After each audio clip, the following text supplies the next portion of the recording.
శంకు చెట్టు అని ఉంటుంది. ఆ శంకు చెట్టు లక్ష్మీదేవికి ఇష్టం, విష్ణుమూర్తికి ఇష్టం, పరమేశ్వరుడికి ఇష్టం, నవగ్రహాల్లో శని భగవానుడికి ఇష్టం. అసలు ఇంటి ఆవరణలో శంకు చెట్టు ఉంటే లక్ష్మీనారాయణుల అనుగ్రహం, శివుడి అనుగ్రహం, శనీశ్వరుడి అనుగ్రహం కలిగి అద్భుతంగా అదృష్టం కలిసి వస్తుంది. శంకు పూలు వీళ్ళందరికీ ఇష్టం. అందుకే 5 సోమవారాలు శంకు పూలతో శివుడిని పూజించి పూజ పూర్తయ్యాక ఆ శంకు పూలు పారే నీళ్ళల్లో వదిలిపెడితే మీకు ఆర్థికంగా బ్రహ్మాండంగా కలిసి వస్తుంది. మంగళవారం ఆంజనేయ స్వామిని శంకుపూలతో పూజిస్తే వ్యాపార పరంగా బ్రహ్మాండమైన అభివృద్ధి ఏర్పడుతుంది.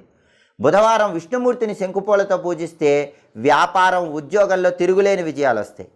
అలాగే శనివారం నవగ్రహాల దగ్గరికి వెళ్ళి శని విగ్రహం దగ్గర శంకుపూలు పెట్టొస్తే జాతకంలో శని బలం లేకపోయినా బ్రహ్మాండంగా శని బలం పెరుగుతుంది. కాబట్టి శంకు పూలకు అంత శక్తి ఉంటుంది. శంకు చెట్టుకి అంతటి ప్రత్యేకత ఉంది. ఇంటి ఆవరణలో శంకు చెట్టు పెంచిన, శంకు పూలతో పూజ చేసిన అద్భుతమైన విజయాలు సిద్ధింపజేసుకోవచ్చు.